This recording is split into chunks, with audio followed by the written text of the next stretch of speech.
We planned it. We all planned it thanks to our publicity guy Jerome and everybody. We planned it. Towards the last 5 minutes of his talk, knowing that he tends to go overboard, I told Marcus Katz and I told Wade, and actually we wanted Shea on stage too, but he was getting inked, so he couldn't be there. I said, we're going to step on stage while he's talking, and we're just going to eyeball him like he did something wrong. We would literally want to like piss his pants. So it's like, what the hell's going on? And then he, oh guys, what's going on? And then he got very concerned. Yeah, he got very scared, like he did something wrong. And there and then we made the announcement that he would be the first ever Magic TV from the Philippines author. And yeah.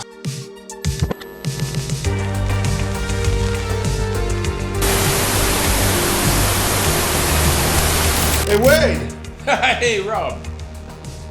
Look where I am. Yeah. In person, right here in Metro Manila for the season ender of season 4, Magic.tv. Would you ever imagine we would have made it this far, buddy? Yes. Okay, so you did. One of us is a believer. I like to be an optimist.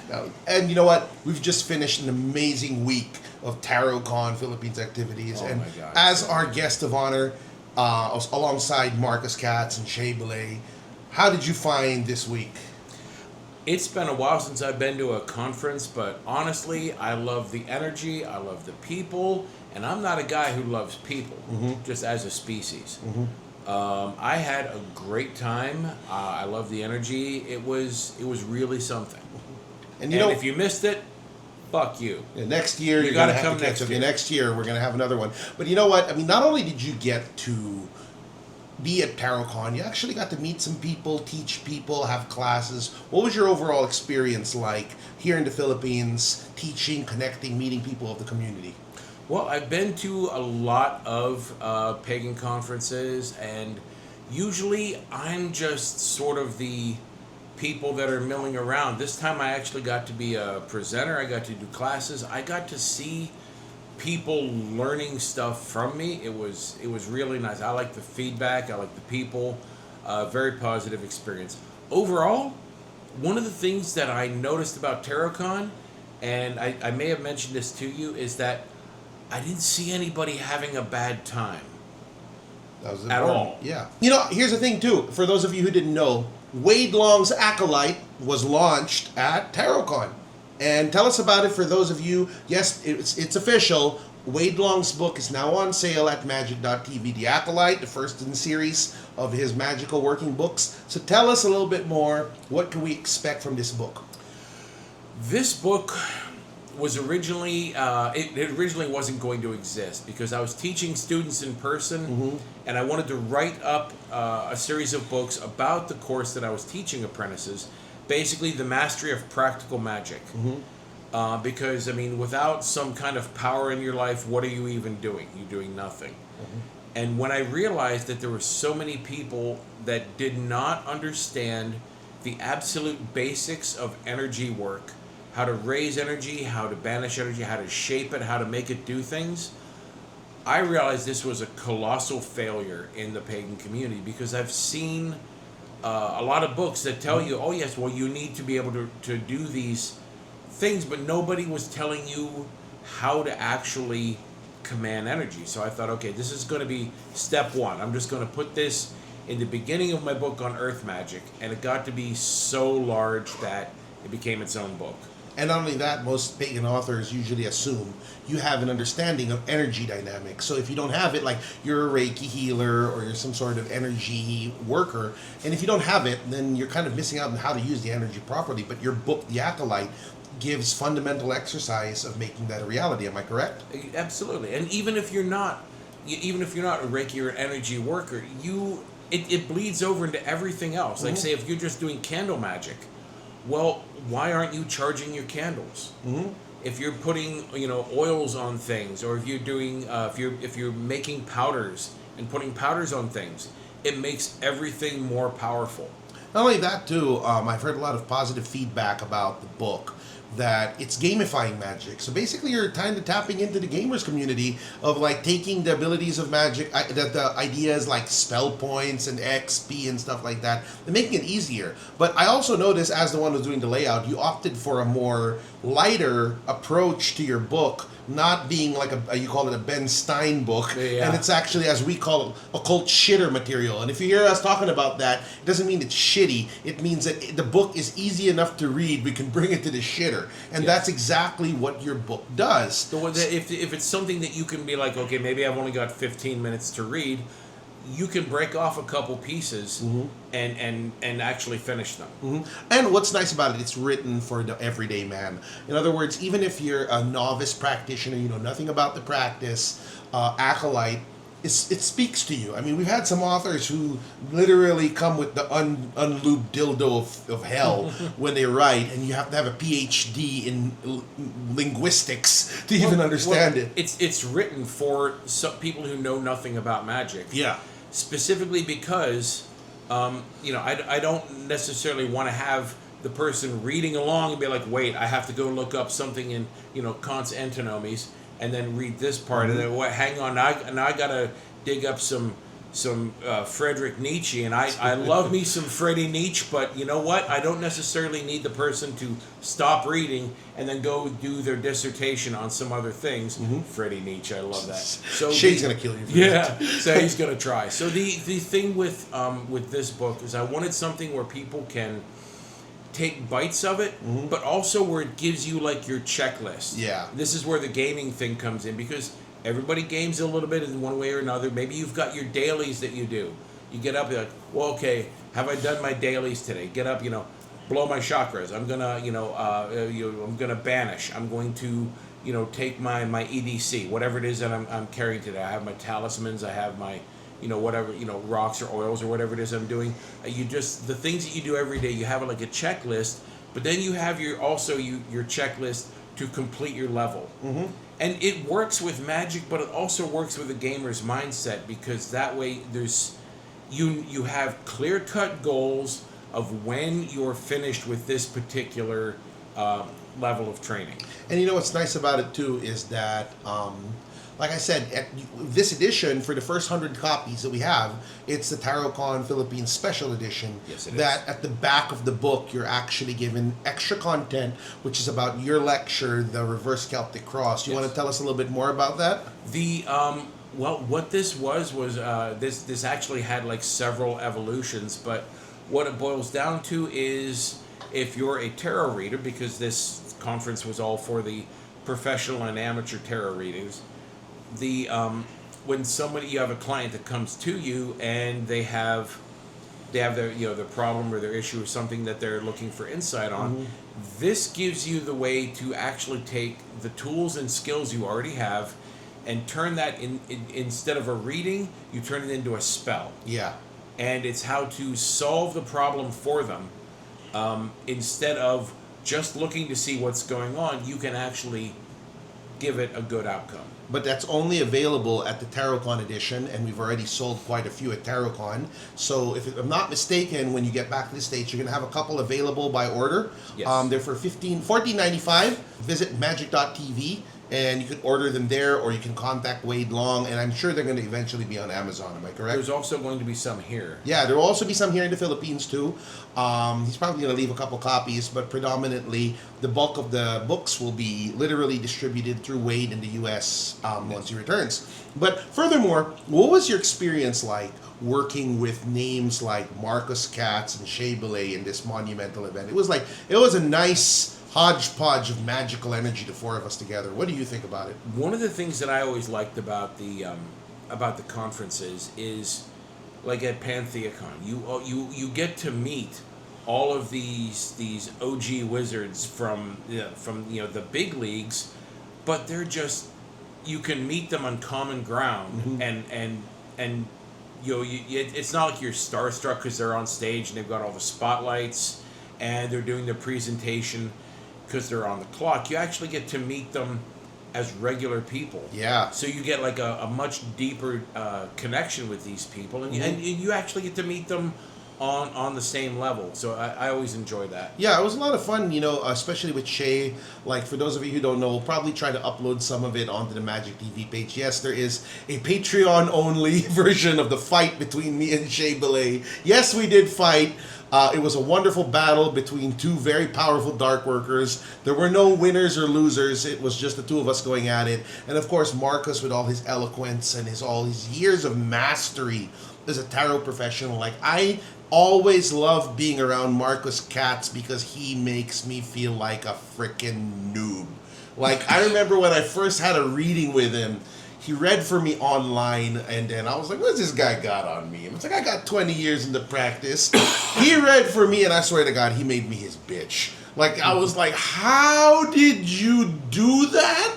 And I was like, this is the workings of a master. You know what I mean? As in, like, this is a guy who's not... And what's nice about him, too, for a guy who has done so much for the world of tarot, not just in the Philippines or in the UK, in the fucking world, he is the nicest, kindest, most accommodating man in the planet. So what was your experience of Marcus Katz? You know, we actually ran in a lot of the same circles. We just never ran across each other.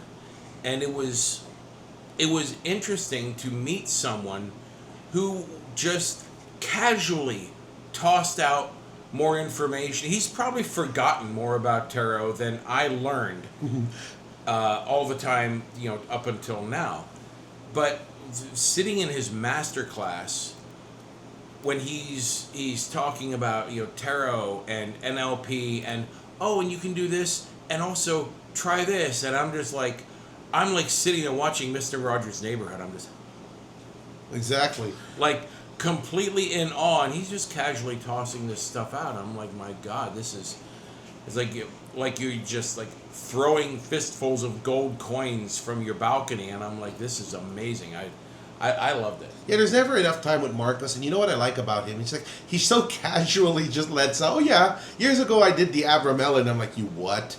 You know what I mean? So there's that as well. And again, what's a shining example of Marcus is somebody who's achieved so much. He doesn't have a shred of air to him.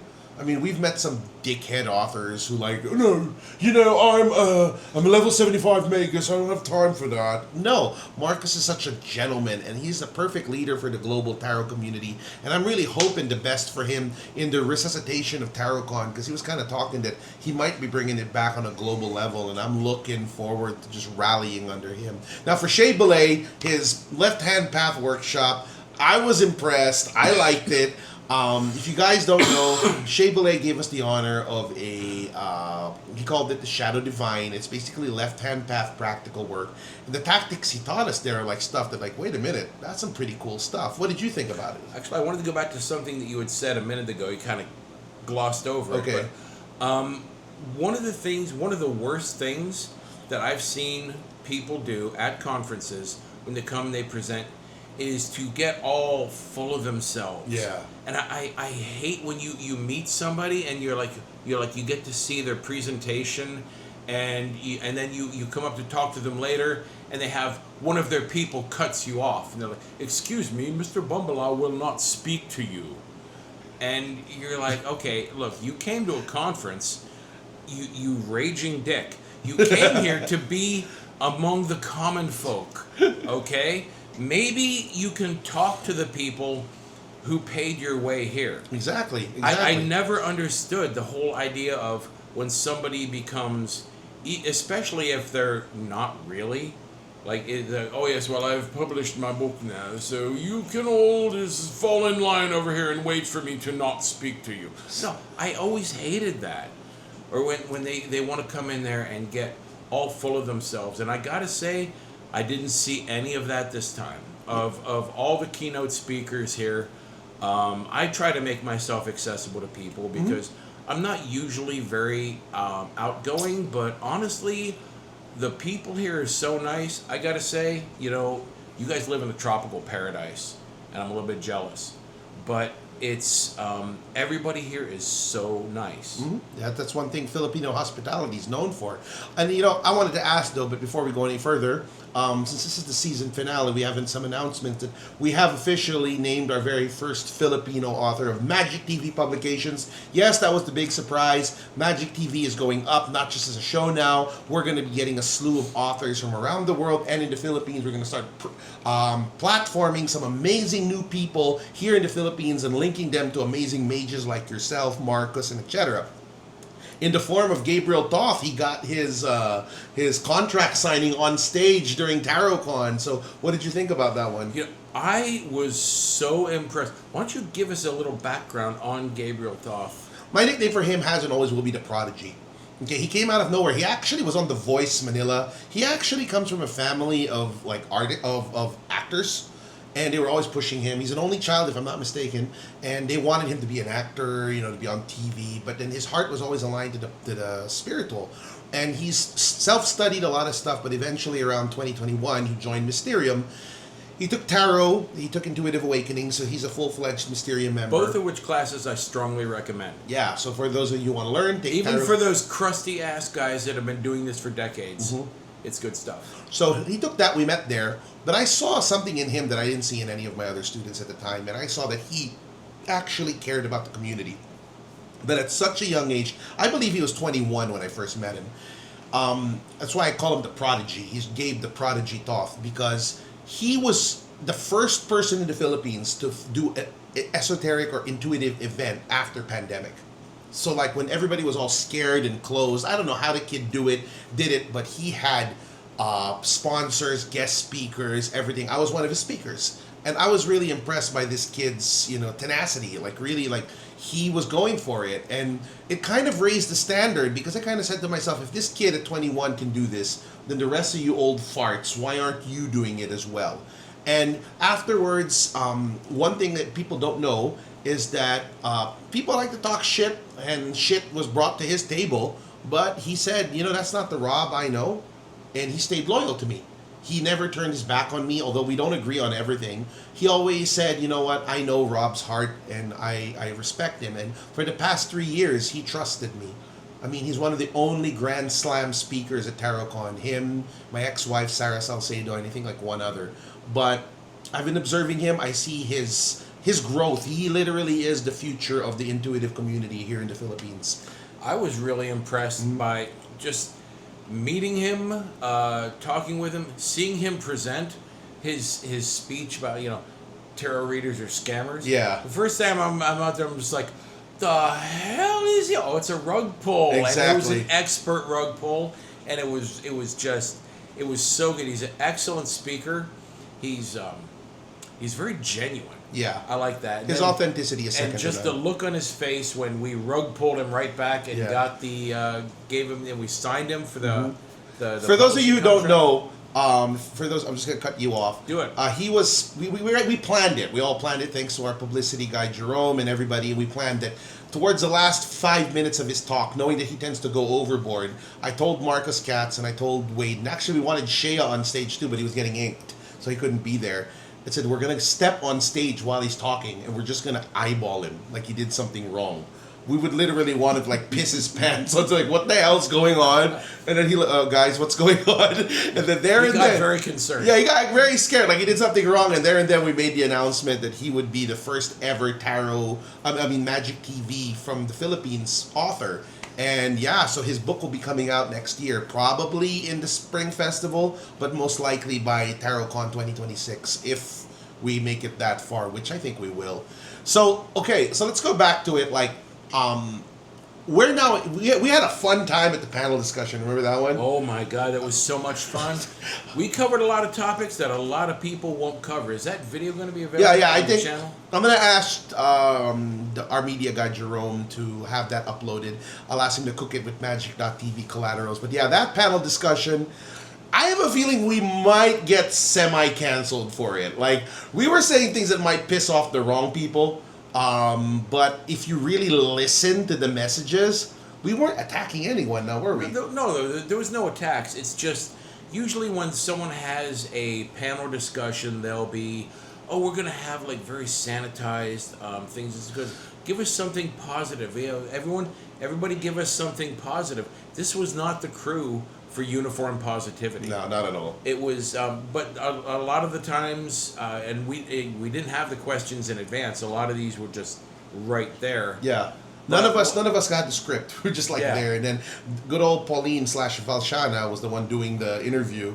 And she had some good questions. I mean, like... Excellent questions. Very, very well thought out. And especially tailored to see, like, we're going to see very different responses from these. And a lot of it engendered back and forth among the panelists. Yeah. Which was nice. Which is interesting because, like, a lot of people have told me when I started Mysterium Philippines that an intuitive, esoteric, and occult community couldn't grow here.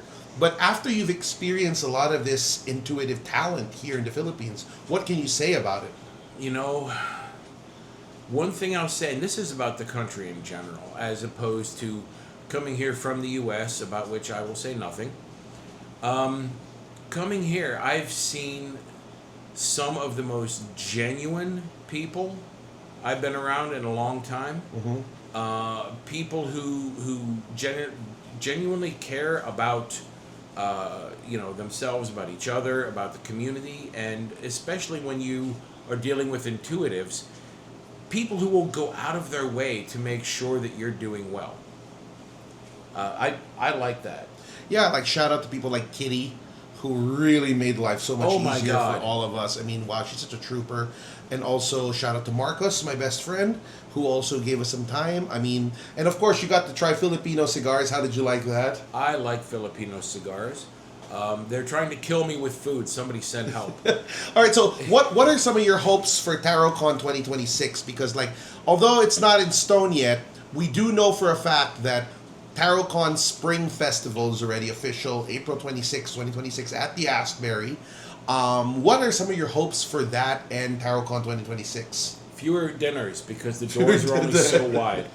Really? Is that it? No, that's I like the Asbury. I actually haven't gotten a chance to really, brag on that, but I really like the Asbury is just such a good venue for this. Yeah, I mean, like, if you guys are looking for a top-notch, community-driven venue, not a profit-driven venue, the Asbury is the place for you because it's not just somewhere you pay to use and how you have your own personal space. The management of the Asbury wants to work with you. They want to support you. They want to give you what you need to do things. So they have a variety of spaces. They have the conference rooms. They have offices. They have a rooftop garden, which basement. Is just amazing. Yeah. The basement, if you need like a ritual space, the basement is perfect. Exactly. And this Spring Festival, we're going to be holding it there again. So what are some hopes for you for the Spring Festival? Because if everything goes accordingly, again, it's not set in stone, I'd like Wade to be back for Spring Festival so we can actually do rituals. Because the way we look at it now is the Spring Festival is fun, it's light, that's where we can do experimental things, we can do rituals and stuff, but of course the big one is the end of the year, the annual convention, that's where everybody's in suit and ties, that's where we have people coming from around the world. But if you want to be part of TarotCon Spring, just hit us up. And if you have an idea that's like, hey, I want to do like a drumming and tarot circle, we can do it. I mean, we're very flexible in spring, but the end of the year conference, we got to be a little bit strict with that. So what are some of your wishes for TarotCon Spring? I would love to come back for that. That'd be epic. And since you're talking about, drumming, I would love to. I wouldn't be able to bring any of my drums because I have some large drums, but I'm pretty sure you have drums here. Yeah, we can provide that. Because, like, I was thinking something like last year I did the opening of the Book of the Law, and I also did the one ritual for the Summer Festival. And then what happened was people were like, what the F was that? So imagine if you were actually here to be here and do this with me. That would be just really epic. That would be nice. I would like to do that, especially if we could come and, if we did you did the second book. Third book? Third. Yeah, that would be, actually, we could do one of the other holy books. I don't mind that. I mean, like, I'm really open. I'm really, really open. Like, I'm asking, like, I was asking some of the vendors. Like, right now, we have two. We have Kyle Kalipitan, or is that out? And we've got Henson from Mystic and Whims. And I told Kyle, I said, listen, I really am inspired by your story. I would love to platform you. What do you feel comfortable doing? Don't tell me what to tell you what to do. you do it and I'll support it. And Henson, due to his advocacy of LGBTQ, I want to platform his deck and all the things he's doing, because there's a lot of positive things going on with these people. And if you are a positive influence in the tarot community, I'm going to be more than willing to collaborate with you. But if you're some fucking, as you call it, douche canoe, I don't want to have anything to do with that. So, all right, so current events, what are some things that happened? Also, the Anubeon has formally been published and launched. What can you say about it? You know, I've read a lot of holy books from a lot of different traditions. I've seen like the scriptures of different gods. This is the first time I've actually gotten to be there while it's being written, while it's being inspired, and it was so profound. And reading it was a delight. But there's just a blend of the ancient texts, but also the modernization of the ancient texts. So you're not just, it's not just Ben Steining you into with all of this old dry scholarly information. They actually make it real to you. Yeah. So and it also helps that it was dedicated to you, right? That just makes it a little bit more authentic, right? Actually, for those of you wondering, the book was dedicated to you and Jack Grail, because that, if not for the two of you, I would not be alive right now. I love you both dearly. But another thing, for those of you watching right now, I know some people have made their orders stateside. Your books are ready. We're just trying to figure out how to get them there without a certain person's tariffs making them 2 times the amount. But more importantly, the kicker about it, each volume of the Anubeon is 1.5 kilograms. So I'm trying to find the most efficient way of mailing it without charging more than the damn book itself. So with that being said, I'm just asking patience. I am good for it. If I have to fly to America and carry a bunch of copies, I don't mind doing that. But you will get your books. They are ready. And it's not a small tome. It's huge, right? It's a very large book. I mean, it is the kind that we don't have one here. It's like an encyclopedia volume. Yeah. You can drop it on the table with some authority. So, okay, 2026. It's a lot of material. 2026 is around the corner, off the record. Are there any names you would hope to see at TarotCon 2026, aside from Marcus as well, who most likely will be here again in all of his might, with his tarot mastery? I mean, guys, I've been introducing Marcus to people as the greatest tarot teacher in the world. And if anybody wants to argue with me, take a number and get in line, because no one has done what he has done. Okay? He's released decks. He formed the biggest, most respectable organization, Tarosophy, with a credo of restoring the spiritual dignity of the tarot. He has held the first, second, and third TarotCons in the States. He has supported TarotCons here in the Philippines. He supports the tarot community in Japan. I mean, the guy is a leader. Yeah. And I mean, dude, so look at everybody else out there who's doing tarot and stuff like that. I'm not saying trying to pick a fight or anything like that, but juxtaposed to this guy, he offers results. Go ahead, pick a fight. Yeah, remember he's got our support. You know what I mean? So he's the official teacher of tarot. I'm not saying though that the other tarot teachers and stuff out there are shit. There are some good ones, but it takes a pure soul to organize and materialize what he did. And I personally think it's in line with his true will. Honestly, I think this is part of what he's doing. So yeah, Marcus will be back. Are there any other names? In terms of what I would like to see, what? I mean, with specific names, you kind of started at the top, so fuck that. But what I would like to see more people who have created their own individual deck to come and present that deck. That's and true. Show us hey, this card has very specific meanings. Like Marcus did in his talk, he would pull up just a random card. When she was doing this card, this is da da da da da Shakespeare, da da da da da da da da Hamlet, and then all these, and I'm looking at this what?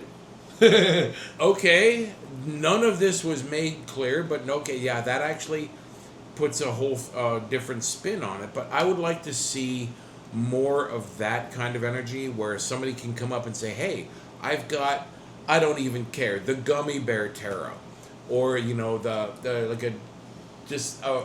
whatever fandom you have. If it's something that really speaks to you, or you're like, you know what? The carrot head tarot. I went with I did my own paintings. I did my own, I based it on the Rider-Waite, but I did like my own thing with it. Yeah. And this art speaks to me very specifically, and I even brought the original paintings. And yeah, sure, bring it along. Walk us through your deck. I will walk right with you with that. That'd be Definitely, and like you should do that with your deck. Yeah, with the No More Hidings deck. That's definitely something I intend to do in 2026. I thought you were going to do it this time. Well, too many things moving around. But then there are 2 names I'd love to see in TarotCon 2026. It's just on my wish list.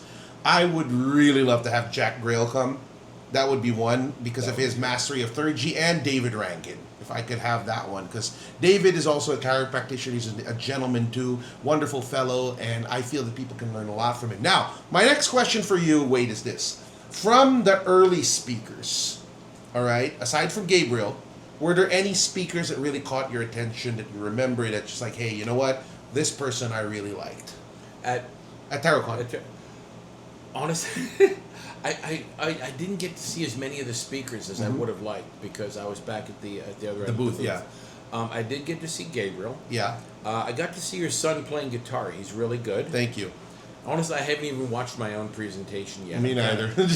Kind of cringing on that one, but I didn't get to see as many of the speakers as I would have liked. But if one of them stuck out, it would have been Gabriel. Yeah, I gotta give credit to 2 of them. I mean, they're all great. I mean, I love them all.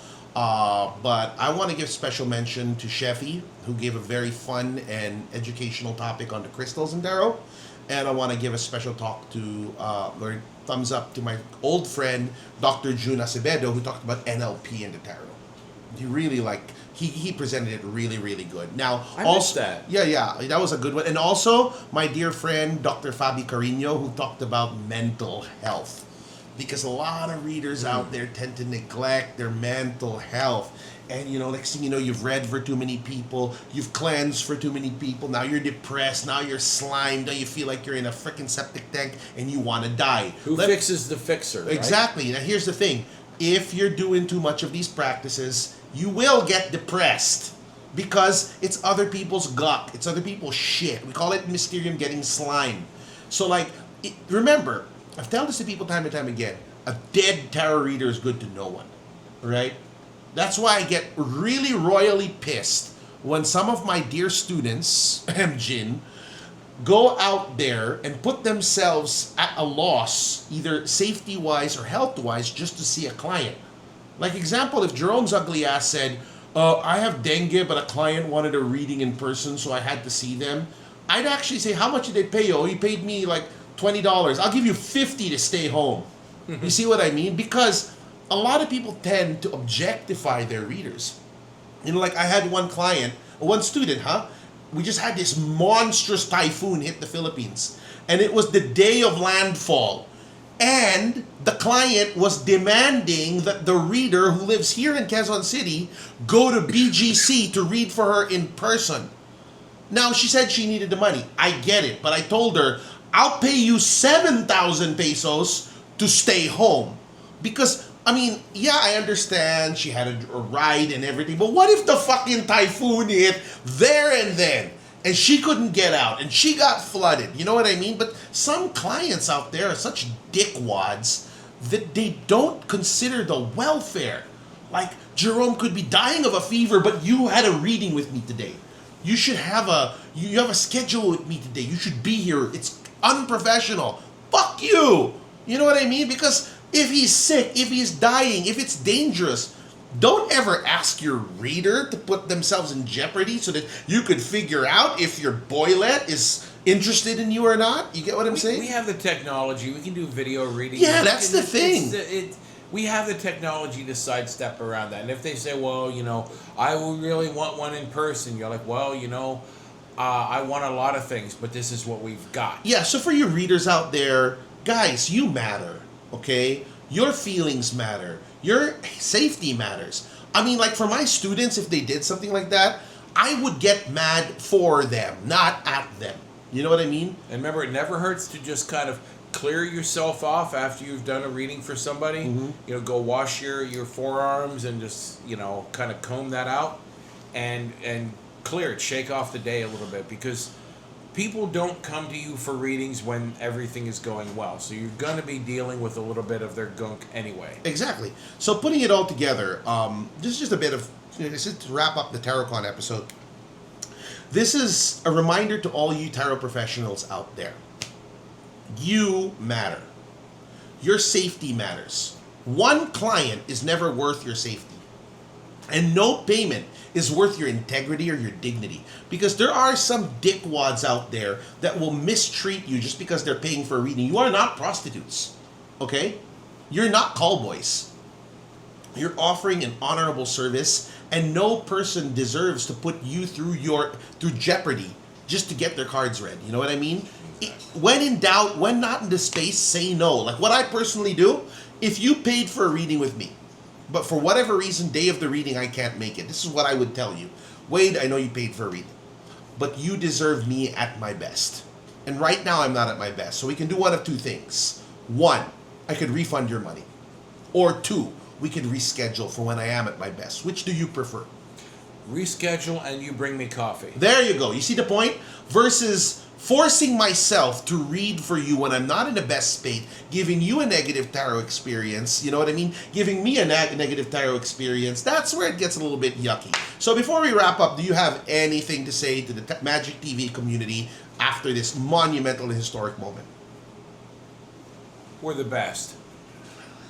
You said it. For all the people who made Magic TV possible, and all the people who made TarotCon a success, especially my extended Mysterium family, who I love dearly, thank you. For all the vendors, the merchants, the speakers, and the keynote speakers, again, thank you from the bottom of my heart. I love you dearly. For all our detractors, there is a different pathway that people will follow, and now it is to our mountain. That being said and done, thank you very much. This is Rob. What's your name? I am Wade. Wade, and this is Rob, signing off for Season 4's ending episode. Love you all.